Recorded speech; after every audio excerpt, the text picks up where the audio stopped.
என் செல்ல குழந்தையே, இன்று உன் அப்பன் உனக்கு கொண்டு வந்திருக்கின்ற இந்த செய்தி என்னவென்று நீ கேட்டு முடிக்கும் நேரம். உன் வாழ்க்கையில் இருக்கின்ற ஒரு மிக பெரிய பிரச்சனையை நீ தீர்த்து கொள்வாய். ஏனென்றால் இதுவெல்லாம் நீ அறியாமல்தான் இருந்து கொண்டு நம் வாழ்க்கையில் இப்படி ஒரு பிரச்சனை நடக்கிறது என்று தெரியாமலேயே என் பிள்ளை நீ ஒவ்வொரு நாளையும் கடந்து வந்து கொண்டிருக்கின்றாய். ஒரு பெண் உன்னை நினைத்து தன் மார்பில் அடித்து கொண்டு உனக்கு சாபம் விடுகின்றாள். என் குழந்தையே, சாபம் என்பது விடுகின்றார் என்று சொன்னதும் அதற்கு நாம் பயப்பட வேண்டிய எந்த ஒரு அவசியமும் இல்லை. என்ன நடக்கிறது, ஏது நடக்கிறது என்பதை நாம் சரியாக தெரிந்து கொள்ள வேண்டும். நாம் என்ன தவறு செய்கின்றோம், நமக்கு இவர்கள் சாபம் விடுவதற்கு என்ன காரணம் என்பதை முதலில் நாம் புரிந்து கொள்ள வேண்டும். பொதுவாகவே யாருக்கும் எந்த தவறும் செய்யாத பொழுதிலும் கூட நம்மை சில பேர் இப்படித்தான் யாருக்காவது நல்ல விஷயத்தை செய்திருந்தால் கூட அதை பார்த்து இன்னொருவர் பொறாமை கொண்டு நமக்கு சாபம் விடுவது உண்டு. எதையுமே செய்துவிடக்கூடாதுதான். மட்டும் நன்றாக இருக்க வேண்டும், தன் மட்டும் நன்றாக வாழ வேண்டும், தன் குடும்பம் மட்டுமே நன்றாக இருக்க வேண்டும், எல்லோர் முன்னிலையிலும் பொறாமை போற்ற நிற்க வேண்டும் என்று நினைக்கின்றார்கள். தன் சாபத்தை மற்றவர்களுக்கு கொடுப்பார்கள். அப்படி இல்லாதவர்கள் என்ன நடந்தால் என்னவென்று சொல்லி இந்த வாழ்க்கையில் எதையும் கண்டுகொள்ளாமல் ஒதுங்கி நிற்கத்தான் நிற்பார்கள் அல்லவா? என் குழந்தையே, இந்த சூழ்நிலைகள் எல்லாம் நாம் நிச்சயமாக தெரிந்து கொள்ள வேண்டும். நம்மை சுற்றி என்ன நடக்கிறது, ஏது நடக்கிறது என்பதை நிச்சயமாக என்னவென்று உணர வேண்டும். உன் அப்பன் நான் உன்னோடு இருக்கும் பொழுது ஒவ்வொரு நாளும் இந்த வாழ்க்கை உனக்கு என்ன தருகிறது, ஏது தருகிறது என்பதை நீ தெரிந்து கொண்டு அதற்கு ஏற்றது போல உன் வாழ்க்கையில் இருக்கின்ற ஒவ்வொரு விஷயத்தை பற்றியும் நீ சரியாக புரிந்து கொள்ள வேண்டும். எல்லாவற்றையும் கடந்து என் பிள்ளை நீ வேதனை பட்டு கொண்டிருக்காமல் உன்னை சுற்றி நடக்கின்ற விஷயங்கள் ஒவ்வொன்றையும் நீ சரியாக புரிந்து கொள்ள முயற்சி செய். உன்னை நினைத்து ஒருவர் தன் மார்பில் அடித்து கொண்டு நீ நன்றாக இருக்கவே மாட்டாய் என்று சொல்லி சாபம் விடுகிறார் என்றால் நிச்சயமாக இந்த சாபத்தை உன் வாழ்க்கையில் நீ ஏற்றுக்கொள்ளவே முடியாது. ஏனென்றால் நீ எந்த தவறும் செய்யவில்லையே, எதற்காக இந்த விஷயம் உனக்கு வந்தது? ஒருவேளை ஏதாவது ஒரு தவறு செய்திருப்பாயானால் உனக்கு என்ன வந்திருந்தால் கூட நிச்சயமாக என் பிள்ளை இதோ ஒரு காரணத்தினால் நடந்திருக்கிறது என்பதை நீ தெரிந்து கொள்வாய்.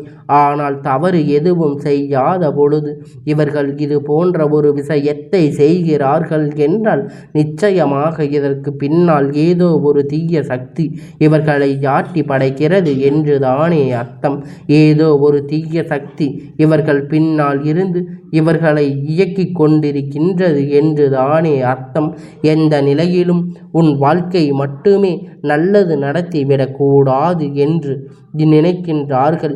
எப்பொழுதும் இந்த வாழ்க்கையில் உனக்கு எந்த சந்தேகமும் சந்தோஷங்களும் கிடைத்துவிடக்கூடாது என்று நினைக்கின்றார்கள். பிரச்சனைகள் முழுமையாக நீதான் அனுபவிக்க வேண்டும். வேறு எது பிரச்சனை வருவதாக இருந்தாலும் கூட பிரச்சனை திசையை திருப்பி உன் பக்கம் விட்டுவிட இவர்கள் முடிவு செய்து விட்டார்கள். இந்த நேரம்தான் என் பிள்ளை நீ விழித்து கொள்ள வேண்டும். அப்பன் இப்பொழுது நான் சொல்ல வருகின்ற இந்த விஷயத்தை கவனமாக கேள். இந்த பெண் யார், எதற்காக இவள் சாபம் விடுகின்றாள் என்பதை நான் உனக்கு சொல்கின்றேன். என் குழந்தையே, ஒரு விஷயத்தை அடைய வேண்டும் என்றால் அதனை பலரின் முயற்சிகளுக்கு அதற்குள் அடக்கி இருக்கும். நான் பெற வேண்டும், நீ பெற வேண்டும் என்று சொல்லி இங்கு பல முயற்சிகள் தொடர்ந்து நடந்து கொண்டிருக்கின்றது. அப்பொழுது இந்த முயற்சிகள் ஒவ்வொன்றாக நடக்கும் பொழுது இந்த வாழ்க்கையில் எல்லாருமே ஏதாவது ஒரு விஷயத்தை சொல்லி கொடுத்து கொண்டு இருக்கும் பொழுது தன்னை சுற்றி என்ன நடக்கிறது, இந்த வாழ்க்கையில் தனக்கு என்ன நடந்து கொண்டிருக்கிறது என்று சொல்லி ஒவ்வொரு விஷயங்களும் ஒவ்வொரு உண்மைகளையும் சொல்லி கொண்டிருக்கும். அப்படித்தான் உன் வாழ்க்கையில் நடந்த சில விஷயம், நல்ல விஷயங்கள் அவர்கள் பெற வேண்டும் என்று நினைக்க வெற்றி நீ பெற்று விட்டாய். உன் குடும்பத்தில் இருக்கின்ற ஒருவர் அந்த வெற்றியை பெற்று விட்டார்களாம். எதுவும் யாருக்கும் இங்கு தானமாக கொடுக்கப்படவில்லை. எல்லோரும் அவரவர் முயற்சிகளினால்தான் அவர்களுக்கு கிடைக்கப்பட்டதுதான். அவரவர் முயற்சிகளினால்தான் அவர்கள் நடத்தப்பட்டதுதான். தன்னுடைய சொந்த உழைப்பினால்தான், தன்னுடைய சொந்த முயற்சியினால்தான் கிடைக்கப்பெற்றது வெற்றியாகும். இந்த வெற்றி ஆனால் எந்நாளும் உன்னோடு இருக்கும் என்பதனை நீ புரிந்து கொள்ள வேண்டும்.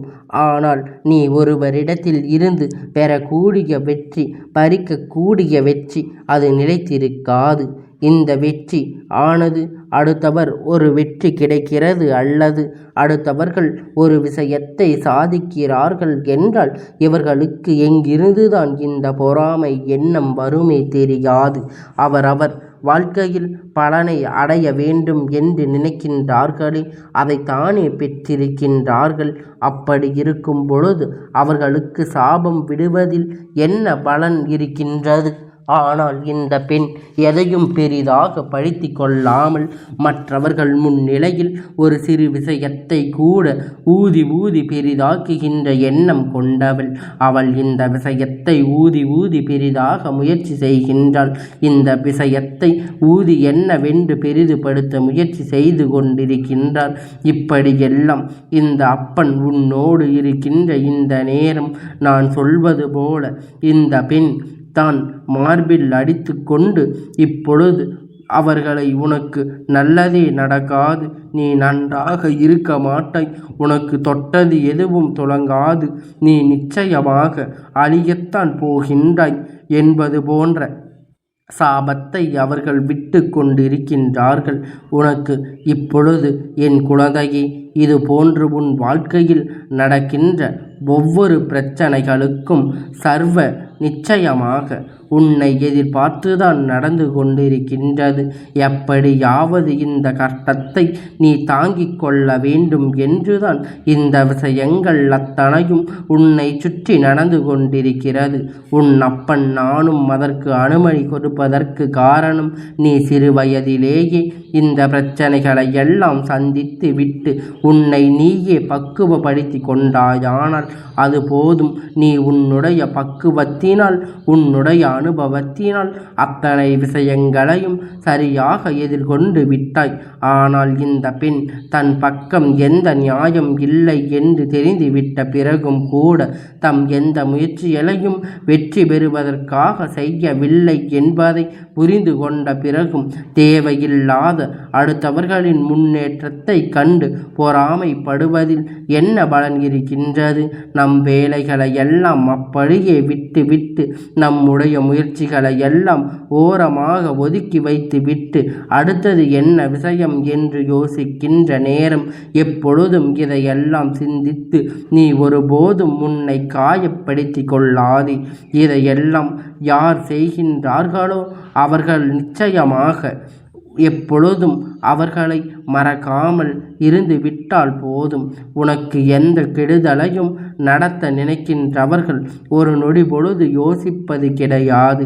அதுபோலத்தான் எந்த விஷயத்தையும் இந்த வாழ்க்கையில் அடைய நினைத்தாலும் அதற்கு எந்த முயற்சிகளும் எடுக்காமல் அடுத்தவனுக்கு ஒரு நல்லது நடந்து விட்டால் அதை பொறுத்து கொள்ளாமல் நெஞ்சில் அடித்து கொள்வதில் என்ன நியாயம் இருக்கின்றது?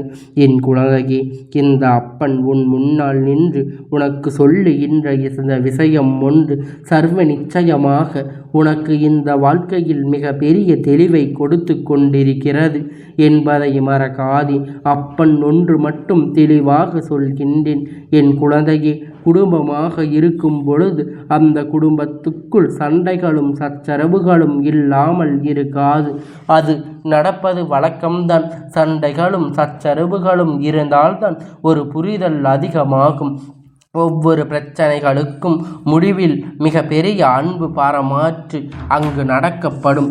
இப்படி இருக்கின்ற இந்த நேரம் மற்றவர்களின் தலையில் மற்றவர்களின் சூழ்ச்சிகள் இந்த வாழ்க்கையில் இருக்கிறது எனும் பொழுது அதன் பிறகு இந்த வாழ்க்கை காப்பாற்றி கொள்வது சற்று கடினமான விஷயமாக மாறிவிடும். அதில் மூன்றாவது நபர் ஒரு விஷயத்துக்குள் மூக்கை நுழைக்கும் பொழுது அங்கு பிரச்சனைகள் உருவாகி விடுகிறது என்பதில் எந்த ஒரு மாற்று கருத்தும் கிடையாது. உன் அப்பன் நான் உனக்கு சொல்லக்கூடிய இந்த விஷயம் நீ என்னவென்று தெரிந்து கொண்டு உன் வாழ்க்கையில் நடந்த அத்தனை உண்மைகளையும் நீ என்னவென்று சொல்லிவிட்டால் நிச்சயமாக அந்த நேரம் உனக்கான மன்னிப்பினை நீ உனக்கான வாய்ப்புகளை உருவாக்கி கொடுக்கப்படும் என்பதை நீ மறந்துவிடக்கூடாது. என் பிள்ளையே, எப்பொழுதும் மற்றவர்களுடைய வாழ்க்கையில் நடக்கின்ற இரகசியங்களை எண்ணி எப்பொழுதும் பொறாமைப்பட்டு கொண்டிருக்கின்ற மனிதர்களுக்கு உன்னை சுற்றி இருக்கின்றவர்கள் ஆனால் எப்பொழுதும் முன் வெற்றி உனக்கு கிடைக்கின்றதோ அப்பொழுது இவர்கள் உன்னை தூற்றத் தொடங்கி விடுகின்றார்கள், உனக்கு சாபம் விட தொடங்கி விடுகின்றார்கள். அப்படிதான் உன் இல்லத்தின் அருகில் இருக்கின்ற ஒரு பெண் உன்னுடைய குடும்பத்திற்காக ஒருத்தி இது போன்ற செயல்களை எல்லாம் தொடர்ச்சியாக உன் இல்லத்தின் வாசலில் செய்கின்றாள். ஆனால் உண்மை என்ன தெரியுமா? இவர்கள் விடுகின்ற சாபம், இவர்கள் நெஞ்சில் அடிக்கின்ற அந்த அடி அவர்களுக்கு தான் வேதனையை கொடுக்கிறதே தவிர ஒருபோதும் மற்றவர்களுக்கு எந்த நல்லதையும் நடத்திவிடவில்லை, அவர்களுக்கு எந்த ஒரு நன்மையும் நடத்தி கொடுத்து விடவில்லை என்பதை நீ புரிந்து கொள்ள வேண்டும். இந்த வாழ்க்கையில் நடந்தாலும் எவ்வளவுதான் இந்த வாழ்க்கையில் பிரச்சனைகள் இருந்தாலும் இதையெல்லாம் கடந்து நாம் பெறக்கூடிய ஒரு விஷயம் என்னவென்றால் இந்த வாழ்க்கை உன்னை பெருமகிழ்ச்சி படுத்தி கொண்டு இருக்கட்டும் என்பது. உன்னோடு நான் இருக்கும் வரை உனக்கு எப்பொழுதுமே பெருமகிழ்ச்சியான விஷயங்கள் தொடர்ந்து நடந்து கொண்டுதான் இருக்கும் என்பதை நீ மறந்துவிடக்கூடாது.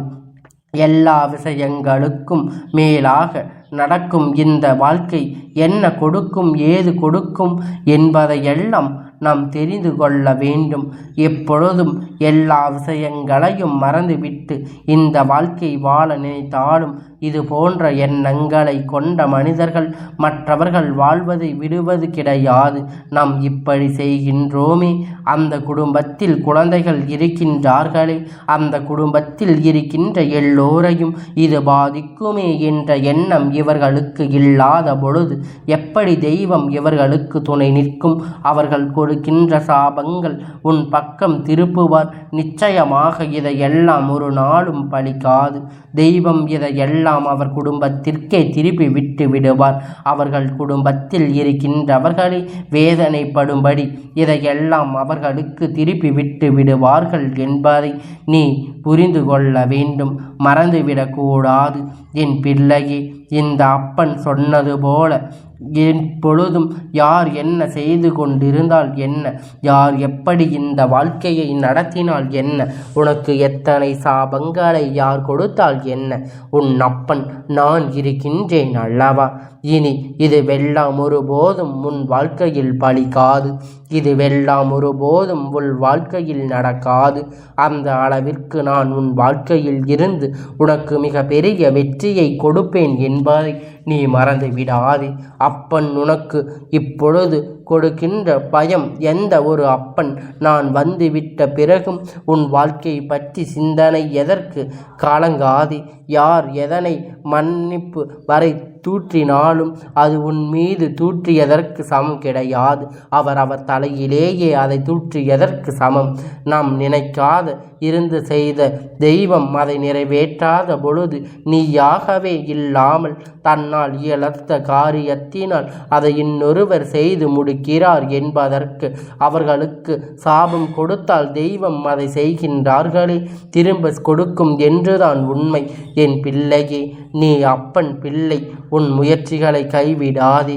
இது போன்ற மனிதர்களுடைய செயல்பாடுகள் உன்னை எந்த இடத்திலும் தடுத்து நிறுத்தக்கூடாது. மேலும் மேலும் உனக்கு பல நன்மைகளும் உன்னை சுற்றி பல விஷயங்கள் உனக்கான வெற்றி உறுதியாக கொடுக்க வேண்டும் என்பதை நீ புரிந்து கொண்டால் அதுவே போதும். வேறு எதையும் நினைத்து என் குழந்தை நீ வருத்தப்பட்டு கொண்டிருக்க வேண்டிய அவசியம் உனக்கு ஒருபோதும் இல்லை. வேறு எந்த எண்ணத்தையும் நீ எண்ணிக்கொண்டு நீ கவலைப்பட வேண்டிய அவசியம் உனக்கு ஒருபோதும் இல்லை என்பதை நீ புரிந்து கொள்ள வேண்டும். என் தங்கமே, இந்த அப்பனுடைய ஆசீர்வாதங்கள் என்றென்றைக்கும் உனக்கு முழுமையாக கிடைத்து கொண்டே இருக்கும்.